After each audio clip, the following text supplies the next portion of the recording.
Assalamualaikum warahmatullahi wabarakatuh. Kita sekarang akan membahas suatu jenis koneksi, ya, suatu jenis koneksi yang akan kita sebut sebagai koneksi metrik, yaitu koneksi yang kompatibel dengan metrik. Maksudnya ini koneksi yang kompatibel dengan metrik. Maksudnya bagaimana? Nah, sekarang kita tinjau. Misalkan kita punya dua medan vektor U dan V. Ya, kita punya dua medan vektor U dan V. Di manifold M di sini ada metrik G. Nah, dan misalkan dua medan vektor ini dia pada suatu kurva itu terparalel transportkan, ya, terparalel transportkan. Artinya apa? Berarti berlaku begini, ya. Nabla V U itu sama dengan 0. Kok V, ya? Nabla X, ya, gitu aja, ya. X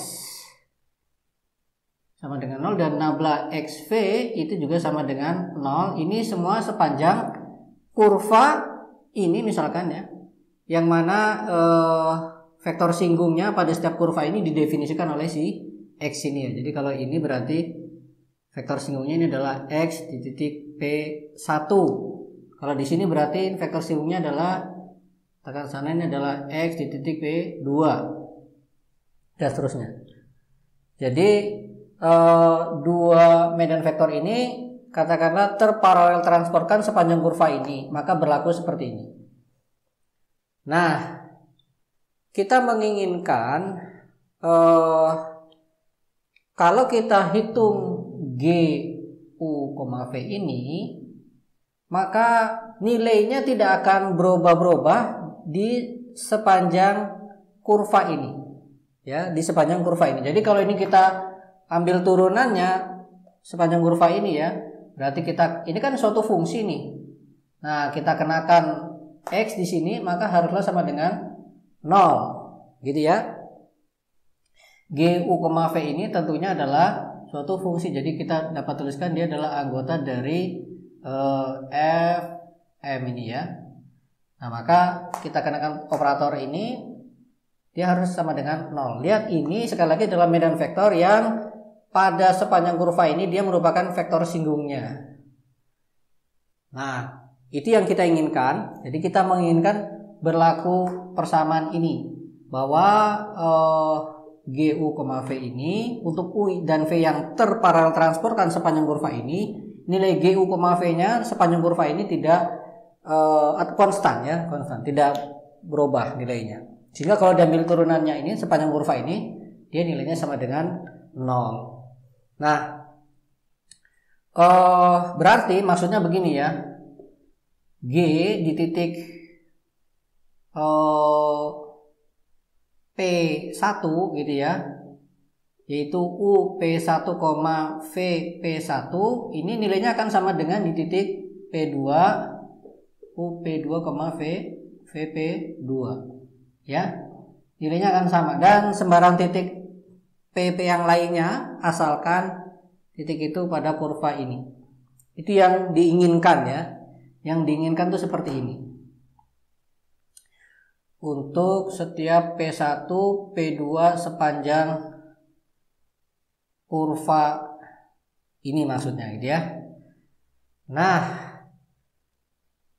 padahal kita tahu ungkapan ini, ya, itu dapat kita tuliskan sebagai nabla X G U V, ya. Kita dapat tuliskan seperti ini. Dan dapat ditunjukkan, ya, agar lebih ringkas pembahasan kita ini menjadi PR saja, ya, bagi pemirsa. Jadi ini akan memenuhi persamaan ini, ya, nabla XG Lalu ini kan tentunya akan menjadi medan tensor tipe 0,2 juga, sama seperti G-nya ya. Ini juga medan tensor, ini medan tensor tipe 0,2 juga. Sama seperti ini ya. G ini juga sama. G ini, nah saya kasih tanda begini ya. Nah, ini juga sama, medan tensor tipe 0,2. Yang bekerja pada U, V ditambah dengan G nabla X U, V ditambah dengan G U, nabla X V. Ya. Akan berlaku seperti itu. Ini akan berlaku sama dengan ini. Silakan dibuktikan. Caranya ya hitung, paling gampang ya hitung ini, lalu jumlahkan. Kemudian hitung ini, coba buktikan bahwa itu sama, gitu aja. Nah, kemudian sekarang karena ini sama dengan 0 ya, maka ini sama dengan 0. Begitu juga ini akan sama dengan 0. Sehingga dari definisi dari si metrik tentunya ini akan menjadi sama dengan 0 ya. Jadi gini, ini sama dengan 0, ini juga sama dengan 0, maka G ini semua akan jadi sama dengan 0. Begitu juga yang ini akan sama dengan 0. Oke. Jadi tersisa kita hanya suku pertama saja ya. Nah, padahal kita tadi menginginkan dia itu sama dengan 0 ya. Sama dengan 0. Jadi kita akan mendapatkan begini. 0 sama dengan ini dia, nabla X G U, V itu sama dengan 0 ya. Kita tulis belakangan aja ya. Oke. Nah, berarti karena ini untuk sembarang U dan V yang terparalel transportkan sepanjang kurva ini, dan juga kita bisa berbicara di sembarang kurva ya. Jadi untuk sembarang kurva, dua medan vektor yang terparalel transportkan pada kurva tersebut, kalau diambil G-nya itu nilainya tidak akan berubah-ubah sepanjang kurva itu. Tidak akan bervariasi di sepanjang kurva itu. Maka kita mengharuskan dia sama dengan 0 sehingga kita dapatkan ini. Oleh karena itu kita harus memberikan syarat pada si G ini, atau si nabla ini ya, bukan pada si G. Pada si nabla ini bahwa nabla XG itu semua komponennya ini harus sama dengan 0 ya. Jadi kalau kita menginginkan kondisi seperti ini tadi, maka si nabla ini harus memenuhi persamaan yang ini ya. Nah, nabla yang memenuhi persamaan ini untuk sembarang kurva dan tadi kondisi seperti ini tadi, maka nablanya tadi disebut sebagai koneksi yang kompatibel dengan metrik. Oke, ya. Ini disebut sebagai koneksi yang kompatibel dengan metrik. Dengan metrik G berarti ya, dengan metrik G. Nah, jadi kita sudah sampai pada apa yang kita maksud sebagai koneksi metrik ya, yaitu koneksi yang kompatibel dengan metrik ini. Ya, saya perjelas ya. Jadi ini maksudnya koneksi yang kompatibel dengan metrik ini akan kita sebut sebagai koneksi metrik gitu ya. Oke, jadi kita sudah sampai apa definisi dari koneksi metrik. Sekali lagi tadi, koneksi ini akan mengakibatkan G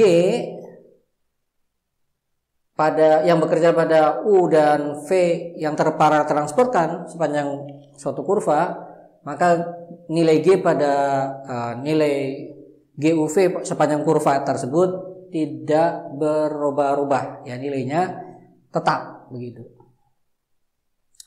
Kemudian sekarang kita akan lebih rinci lagi. Kita tahu bahwa ungkapan seperti ini akan saya hapus dulu.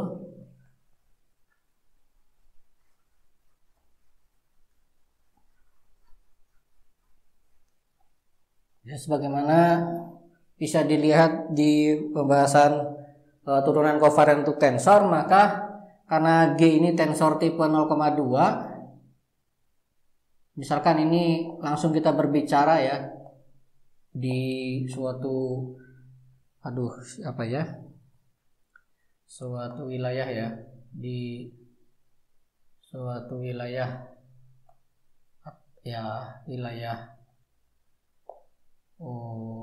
A gitulah gitu ya. Kita gunakan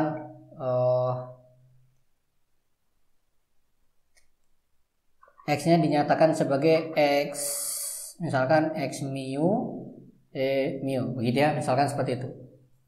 Maka nabla X G itu akan menjadi nabla X mu E mu, lalu G-nya, maka G ya dapat dinyatakan sebagai, katakanlah G alfa beta E alfa plus bundaran E beta. Maka ini dapat dituliskan sebagai G alfa beta E alfa plus bundaran E beta.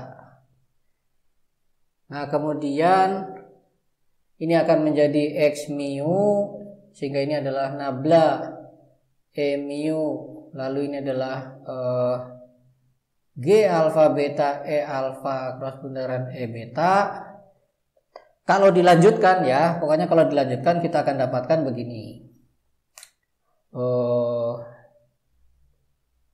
Ini sama dengan parsial mu tentunya dari si G alfa beta ini, lalu dikurangi dengan gamma, lalu nanti ada mu dan alfa. Berarti di sini mu, ini alfa, katakanlah sini lambda. Oke, saya tulis dulu aja ya. Ya udahlah, kita hitung aja ya, kita hitung. Saya juga nggak hafal rumusnya, kita hitung aja. Jadi ini adalah E mu G alfa beta, ini ya. Lalu E alfa cross bundaran E beta, lalu ini akan menjadi plus G alfa beta nabla E mu E alfa cross bundaran E beta plus G alfa beta nabla E mu nabla E alfa cross bundaran nabla E mu E beta. Oke, ini saya kasih kurung begini ya. Lalu ini kurungnya dibesarin aja. Nah, gitu. Sehingga kita punya ini sama dengan X mu. Lalu ini dapat kita tuliskan menjadi parsial mu G alfa beta ya. Kemudian ini adalah E alfa cross bundaran E beta. Yang ini berarti menjadi minus nanti ya. G alfa beta gamma mu alfa, misalkan saya tulis lambda, berarti di sini adalah E lambda cross bundaran E beta. Lalu ini minus juga nanti. Saya tulis dulu G alfa beta di sini, lalu gamma, lalu mu beta, misalkan di sini saya tulis pakai lambda juga, berarti di sini adalah E alfa cross bundaran E lambda. Oke. Kemudian kita atur indeksnya biar nanti ini bisa kita keluarkan ya. Maka ini X mu parsial mu G alfa beta. Kemudian ini nanti saya keluarkan dalam alfa dan beta. E alfa cross bundaran E beta. Berarti yang ini sekarang min G alfa beta gamma. Nah, ini lambdanya berarti diganti dengan alfa ya. Kalau lambda diganti alfa, berarti alfa di sini ganti lambda. Berarti ini ganti lambda beta. Alfa tadi diganti dengan lambda, mu ini ganti dengan alfa. Berarti ini adalah E alfa E beta. Oke. Lalu yang ini minus G, lalu ini lambda, lambda gamma. Nanti lambda di sini diganti dengan beta, ya. Ini diganti beta, berarti beta kita ganti dengan lambda juga. Beta kita ganti lambda, berarti ini adalah alfa lambda. lalu ini adalah mu, ini tadi berarti diganti dengan beta.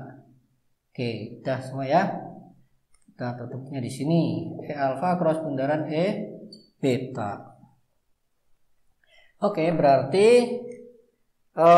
ini dapat kita tuliskan sebagai nabla E mu dari si G komponen yang alfa beta. Oke. Jadi kita punya nabla E mu dari G komponen alfa beta itu sama dengan parsial mu G alfa beta min G lambda beta gamma lambda mu alfa lalu minus G alfa lambda gamma lambda mu beta. Oke. Ini kita hapus dulu.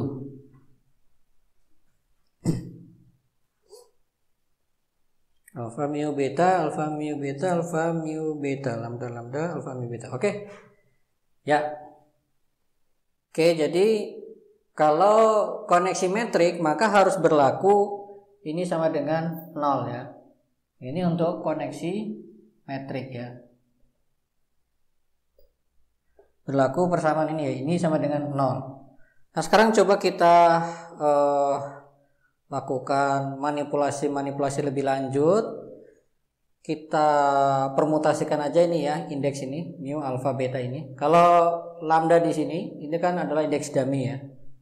Maka kita bisa punya persamaan begini tentunya. Parsial alfa G beta mu min G lalu lambda berarti ini adalah mu gamma lambda alfa beta min G mu lambda gamma lambda beta alfa sama dengan 0. Sekali lagi kita permutasikan yang ini. Berarti parsial beta G mu alfa minus G lambda alfa gamma lambda beta mu min G beta lambda gamma lambda alfa mu sama dengan 0 juga tentunya. Oke, sekarang begini. Misalkan ini kita sebut sebagai persamaan 1, ini persamaan 2, ini persamaan 3. Kita akan lakukan perhitungan ini. Minus persamaan 1 ditambah dengan persamaan 2 ditambah dengan persamaan 3. Berarti kita punya minus ini. Minus parsial mu G alfa beta. Kemudian ini ya. Plus ya. Plus G lambda beta gamma lambda mu alfa plus G alfa lambda gamma lambda mu beta. Oh, ini dikelompokkan aja dulu ya. Yang ini. Berarti ini ya. Ini minus ini plus ini plus ini. Berarti ini plus parsial alfa G beta mu plus parsial beta G mu alfa. Nah, ini jadi 1. Kemudian minus ini ditambah dengan ini tambah dengan ini ya. Oke, kita lihat apa yang bisa kita. Oh, ini ya. Ini plus, ini minus. Lambda mu alfa, lambda alfa mu. Oke, ini sama ini kita kelompokkan ya. Lihat ini kan tentunya akan sama dengan G lambda beta. Sama dengan ini ya. Maka kita punya minus ini yaitu plus G lambda beta. Lalu ini gamma lambda mu alfa. Lalu ini karena tadi dipluskan ya. Plus dengan yang nomor 3 ini. Berarti ini minus kan. Minus gamma lambda alfa mu. Oke. Jadi ini dapat dari sini. Minusnya yang pertama, minus ini berarti plus. Lalu yang ini G lambda beta kalikan minus ini itu dapat dari sini ya. Nah, G lambda betanya itu kita rubah dari G beta lambda karena dia sama ya. G beta lambda itu sama dengan G lambda beta. Jadi sekarang kita kasih tanda aja ya. Ini sudah selesai, ini sudah selesai, ini selesai, ini selesai, ini juga selesai. Kemudian ini sekarang ada lagi enggak yang kira-kira habis? Nah ini ya, alfa lambda, lambda alfa. Oke, ini ditukar aja ya, biar kayak ini, lambda beta, ini lambda alfa. Berarti ini minus 1, berarti ini plus ya, plus G lambda alfa. Oke, kemudian ini gamma lambda mu beta, lalu yang ini lambda beta mu, tapi minus ya, gamma lambda beta mu. Oke, jadi ini selesai, ini juga selesai. Tinggal berarti 2 ini ya, tinggal 2 itu gimana itu? Oh iya, ini lambda mu lambda sama saja ya, alfa beta, alfa beta. Oke, jadi kita punya begini, minus G lambda mu, lalu ini gamma lambda alfa beta, lalu ini karena ini minus, di sini sudah ada minus, berarti di sini plus G mu lambda sama dengan ini ya, G lambda mu, ini gamma lambda beta alfa. Terakhir berarti karena ini sudah selesai semua, berarti sama dengan ini minus ini tambah ini sama dengan 0. Oke. Kemudian apa yang bisa kita modif lagi di sini? Oke. Nah, kita tulis di atas ya.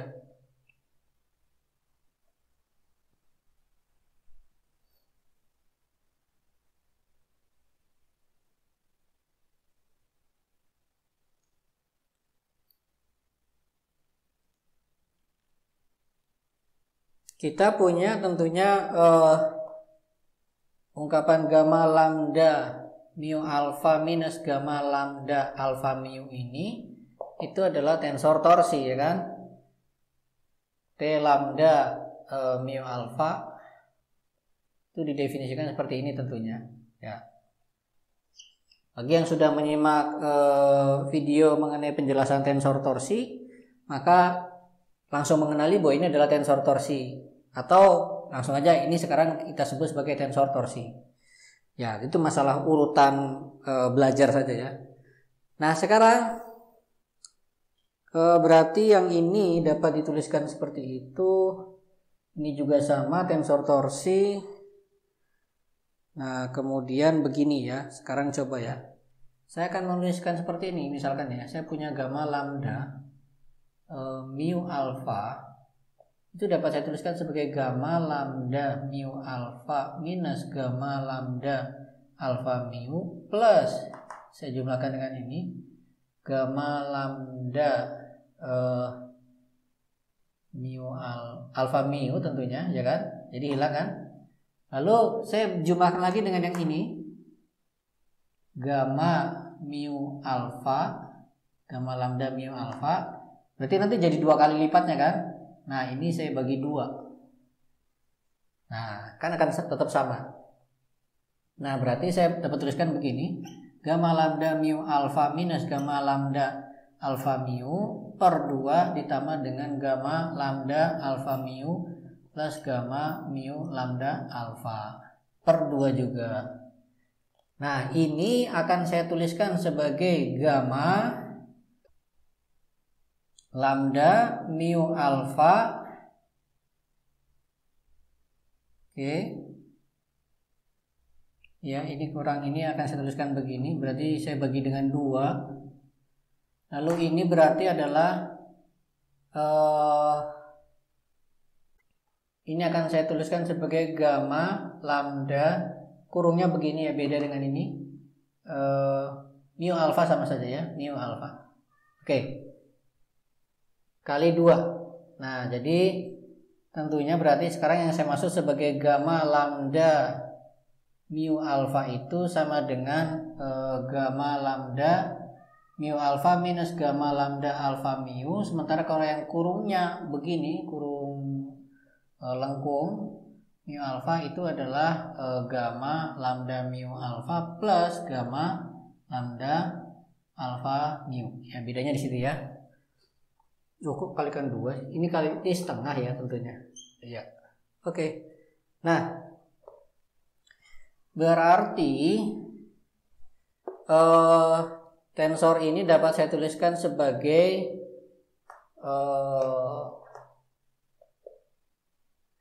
gamma lambda mu alfa. Kita robah aja ya, Jadi biasanya biar ini nanti sama dengan seperti di buku-buku ya. Jadi yang dimaksud kurung kotak ini sudah dibagi 2 ini ya. Ini juga sudah dibagi 2. Nah gitu, berarti ini tidak perlu setengah, ini tidak perlu setengah. Nah berarti ini adalah 2 kalinya ini. Oke.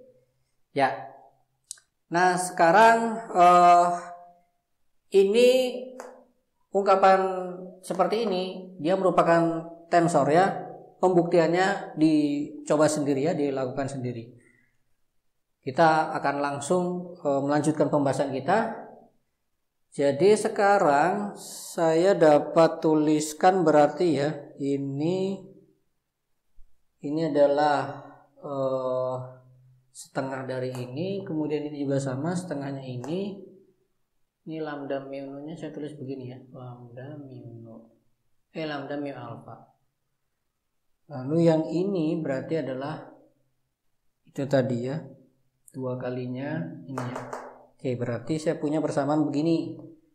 Minus parsial mu g alfa beta plus parsial alfa g beta mu plus parsial beta g mu alfa plus g lambda beta ini adalah t ya, t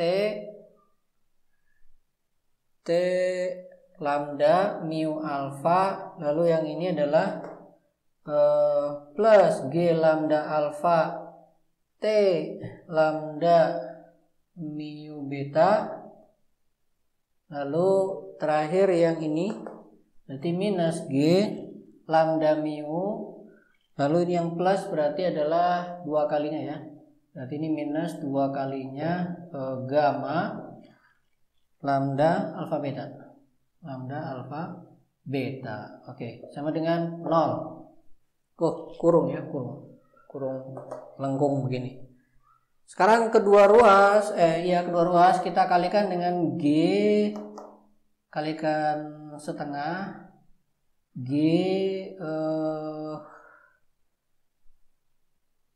apa ya? G mu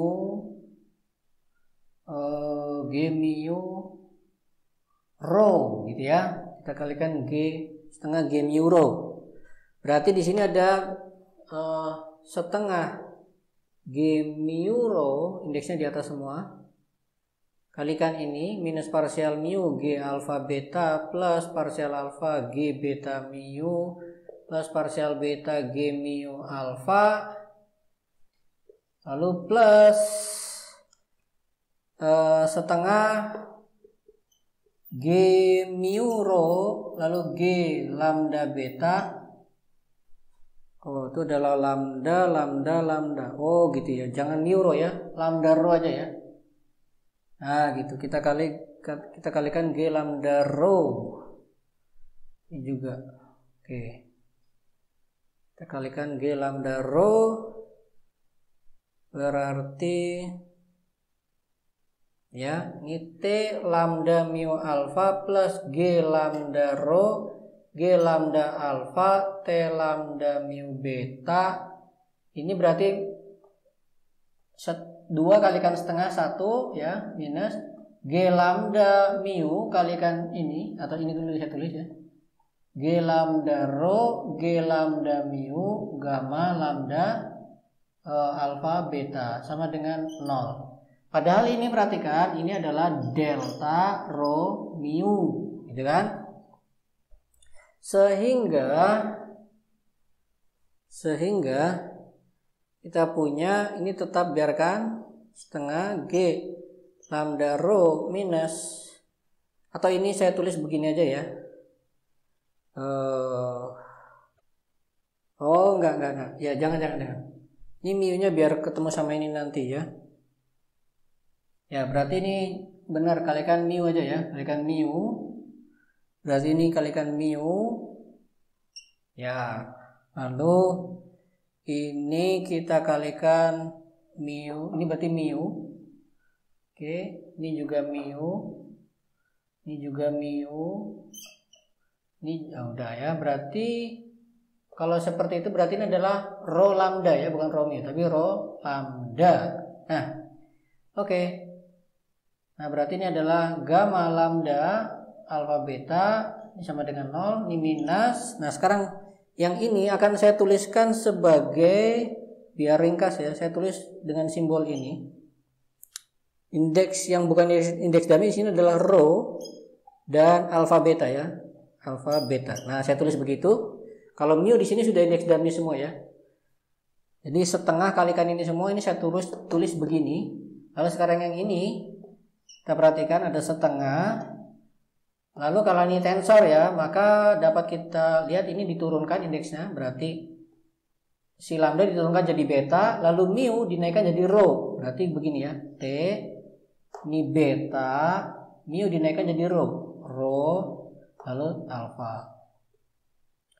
Plus setengahnya mana tadi ya? Setengah di sini harusnya ada ya.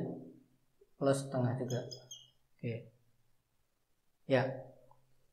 Plus setengah lagi ini. Lalu ini juga lambda diturunkan jadi alfa, lalu mu dinaikkan jadi rho. Lambda turun jadi alfa, mu-nya naik jadi rho, lalu ini adalah beta. Lalu terakhir ini minus, nah gini ya. Nah, itu minus ini. Sehingga kita bisa punya sekarang, kalau ini dikalikan kan tentunya akan jadi gamma rho alfa beta kurung ini ya. Berarti gamma rho alfa beta, ini kita pindah kanan, gampangannya begitu aja ya. Jadi kita punya sama dengan ini, berarti dua suku ini. Itu sama dengan rho alfa beta plus setengah T beta rho alfa plus setengah T alfa rho beta. Dengan catatan yang dimaksud dengan ini kurung ini rho alfa beta itu tentunya adalah, tentunya adalah saya tulis yang positif di depan dulu. Berarti setengah G mu rho dalam kurung parsial alfa G beta mu, lalu plus parsial beta G mu alfa, lalu minus ini parsial mu G alfa beta. Oke, ini disebut sebagai simbol Christoffel. Ya, itu disebut sebagai simbol Christoffel. Berarti sekarang kita dapat tuliskan begini ya. Ini saya hapus. Gamma ini,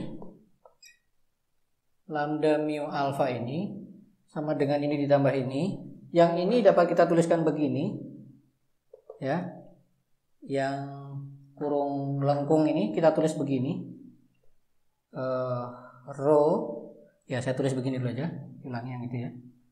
Ini gamma lambda mu alfa plus gamma lambda mu alfa. Sementara yang ini dapat kita tuliskan menjadi ini. Ini dia ya. Kurung ini rho alfa beta simbol Christoffel plus ini setengah T beta rho alfa plus setengah T alfa rho beta lalu plus ini. Nah, ini tidak lain adalah setengahnya ini kan. Berarti plus setengah T lambdanya di atas mu alfa. Nah, itu dia. Tahu saya dapat tuliskan sekarang berarti sama dengan T ini rho alfa beta plus setengah dalam kurung T beta rho alfa plus T alfa rho beta plus T lambda mu alfa. Kok mu alfa ya?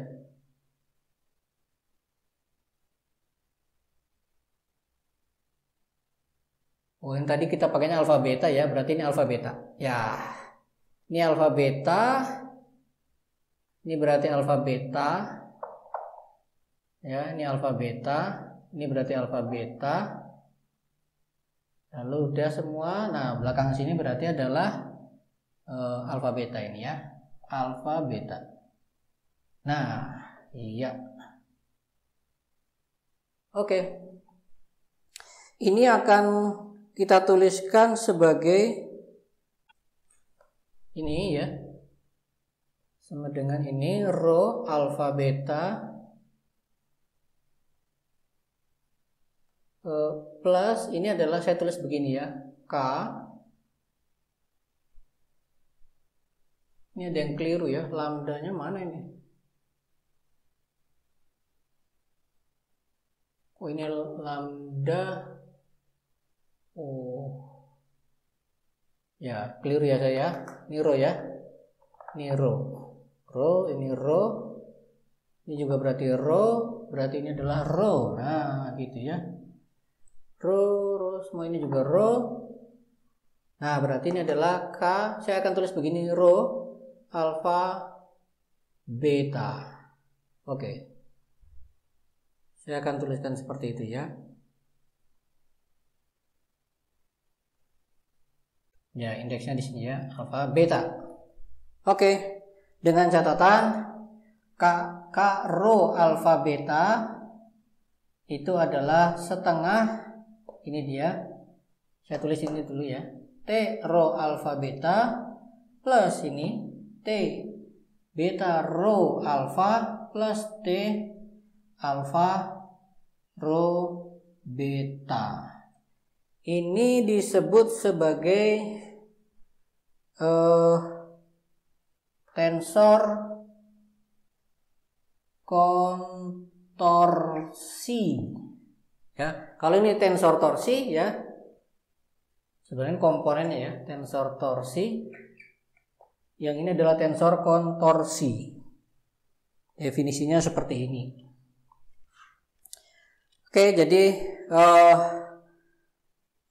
inilah koefisien koneksi untuk koneksi yang kompatibel dengan metrik ya. Sebagaimana tadi kita memproses dari persamaan semacam ini, yang ini diperoleh tidak lain kalau koneksinya adalah koneksi yang kompatibel dengan metrik. Maka kita dapatkan bentuk persamaan seperti ini. Koefisien koneksinya dapat dinyatakan sebagai simbol Christoffel. Ini rho lagi ya. Ini rho. Simbol Christoffel ditambah dengan tensor kontorsi. Oke. Jadi ini pembahasan kita untuk koneksi yang kompatibel dengan metrik. Selanjutnya insya Allah kita akan membahas untuk koneksi yang disebut sebagai koneksi Levi-Civita. Insya Allah. Baik, pembahasan kita saya cukupkan sampai di sini. Terima kasih. Assalamualaikum warahmatullahi wabarakatuh.